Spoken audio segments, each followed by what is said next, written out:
Donc, coach Tombolier, après 4 jours passés en Kabylie, peut-on avoir vos impressions, vos premières impressions? Elles confirment ce que je pensais, elles sont très bonnes. L'accueil, les gens,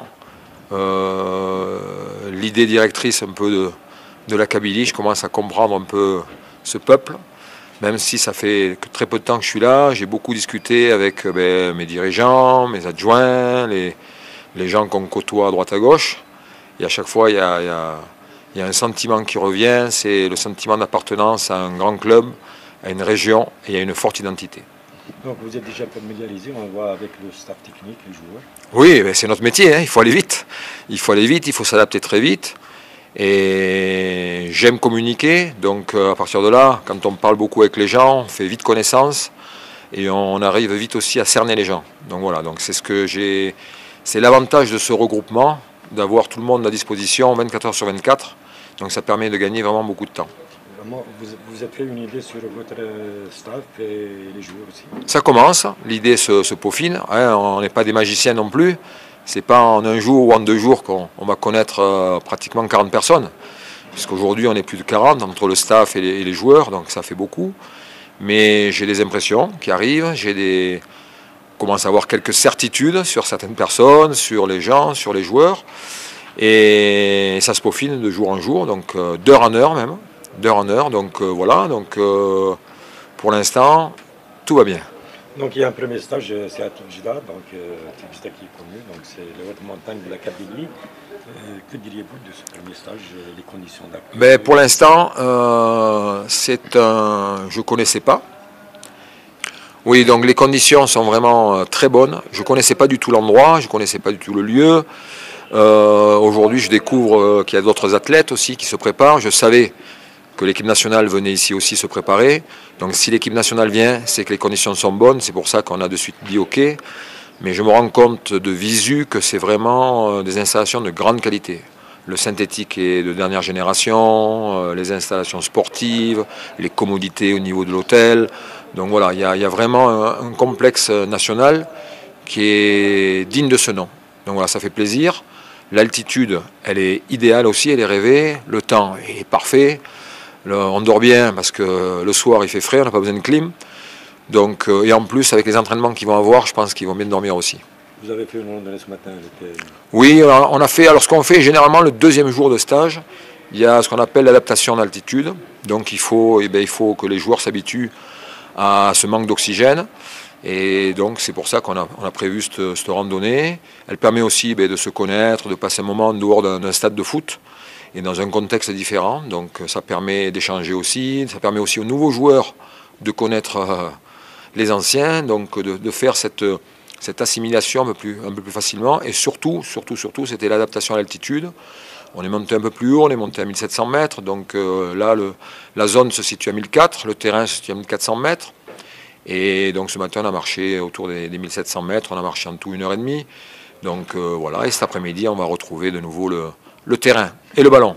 Donc brièvement, le programme du stage, de ce premier stage. Le programme, il est simple, c'est travail, travail, travail. Donc tous les jours, ça bosse, entre la préparation physique, le football, il y a même 3 séances qui sont prévues. Il y a une séance à 7h, une séance à 10h, une séance à 17h, pour que les joueurs puissent accumuler un maximum de travail en peu de temps, mais surtout pour les préparer au futur. Voilà.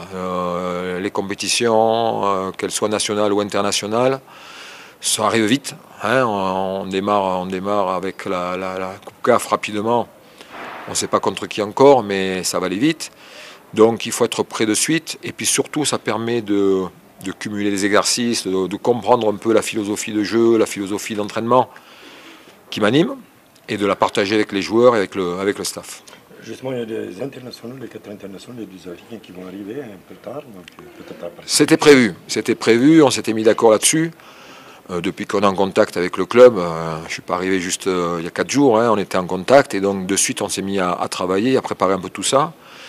Ce sont des joueurs qui ont fait plus de 50 matchs dans l'année, sur une période de temps très compressée, donc il fallait qu'ils puissent couper. À un moment donné, ceux qui sont à l'étranger, il faut qu'ils retrouvent leur famille, leur équilibre, sinon on ne peut pas tenir une 2e saison. Donc il fallait qu'il y ait un décalage, qu'ils puissent récupérer, surtout qu'ils ont eu des matchs internationaux la semaine dernière, il y a quelques jours. Donc c'est encore des voyages, c'est encore de la fatigue qui s'accumule. Donc c'est pour ça qu'on a programmé les choses ainsi, pour qu'ils puissent bien récupérer dans un premier temps, se ressourcer, retrouver de l'énergie et après être à 100% avec nous.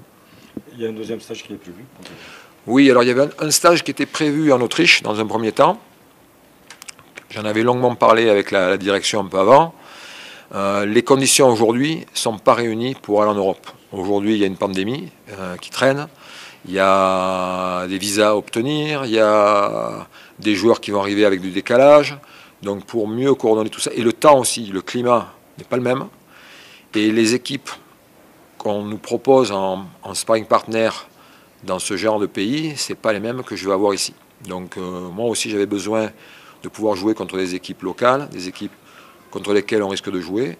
Donc c'est un atout de plus, mais surtout le coronavirus aujourd'hui, on ne le maîtrise pas. Si demain la pandémie repart alors qu'on est en plein stage et qu'on nous interdit de s'entraîner, de sortir ou de faire quoi que ce soit, on perd tous les bénéfices du stage. Donc cette année, malheureusement, on n'ira pas en Autriche, mais j'espère que dans les années à venir, on pourra honorer ce genre de stage. Justement, si on revient, je ne sais pas, on revient un petit peu en arrière, je ne sais pas si la direction vous a fixé les objectifs de cette année. Les objectifs, c'est toujours faire mieux. Hein, vous savez, on a un président et on a une direction qui est ambitieuse, évidemment. Donc c'est sûr qu'il faut faire mieux. Donc faire mieux, c'est gagner un titre, une coupe. Voilà, et si le parcours de la CAF nous le permet, d'aller au bout, d'aller au bout et de revenir avec le trophée. Mais bon, ça, c'est les ambitions. Après, il y a les moyens qui sont donnés. Donc on va voir si tout ça est en adéquation. Mais sachez déjà que mes premières impressions sur l'entraînement, sur les joueurs en général, même si aujourd'hui il y a beaucoup de jeunes joueurs, est très bonne. Il y a une bonne dynamique de travail, il y a des gens qui sont sérieux, il y a des gens qui sont appliqués, qui sont investis dans leur travail, et ça me plaît beaucoup, parce que ça c'est le signe de la réussite. Après, la deuxième chose qui me plaît, c'est que ce club historique, il est dans les faits, mais aussi il est dans la réalité. C'est-à-dire qu'à tous les postes clés, on retrouve des anciens, des gens qui ont gagné des titres, des gens qui ont du vécu, des gens qui ont de l'expérience. Et ça permet aux jeunes joueurs, ou ça permet aussi aux nouveaux, de s'imprégner très vite du haut niveau. Parce qu'ils ont des exemples devant eux, ils ont des phénomènes. Quand vous avez gagné 3 titres africains, c'est que vous n'êtes pas là par hasard, et que vous êtes toujours là dans ce club-là, c'est que vous êtes des vrais hommes, vous êtes des vrais messieurs, et qu'on doit les respecter. Justement, vous êtes passé plusieurs fois directeur des centres de formation et tout, donc les jeunes, ça votre un petit peu. Hein? Ah, ça me connaît bien, me connaît bien. Comme je l'ai dit récemment, j'ai lancé un jeune international il y a très longtemps, hein, c'était en Guinée. Un international A, je l'ai lancé à 17 ans. C'était Pascal Fennouno, et après derrière, il a été champion de France avec Bordeaux. Donc, quand il y a des talents, il n'y a pas d'âge. Un des plus jeunes joueurs à avoir joué dans le championnat de France sur ces 30 dernières années, il avait 16 ans et demi. Aujourd'hui, il y en a de moins en moins qui apparaissent, parce qu'il y a de plus en plus d'effectifs qui sont gonflés, avec des 28, 30 joueurs, 32 joueurs, et il n'y a pas la place pour les jeunes. Donc l'idée aujourd'hui, c'est qu'on puisse intégrer nos jeunes, et donc leur faire de la place, et surtout leur faire confiance. Justement, on vous sent très confiant. Oui, parce que j'ai vu des jeunes intéressants, et les anciens qui sont très bien. Donc, et j'ai pas vu les internationaux. Donc ça veut dire que le mélange, le cocktail, risque d'être intéressant. Un mot sur le staff, sur votre staff. Mais pour l'instant, écoutez, pour l'instant ça se passe très bien, je découvre les hommes, je vais les découvrir aussi sur le terrain. Hein, moi ce qui m'intéresse, c'est leur capacité à mettre en place des séances. Cet après-midi, vous allez assister à une de nos séances. C'est les séances où quand on a à gérer 27, 28 personnes, c'est pas une personne qui peut les gérer. Moi, j'ai pris l'habitude maintenant de travailler vraiment avec des staffs nombreux. C'est l'évolution, de manière à vraiment préciser un peu plus le travail, que ce soit par poste, par secteur de jeu. Et cet après-midi, vous verrez, il va y avoir un secteur offensif qui va travailler, les milieux de terrain qui vont travailler à part, et les défenseurs centraux et les défenseurs latéraux qui vont travailler aussi sur une autre phase du terrain, et ils vont être animés par les adjoints et par moi-même. Donc voilà.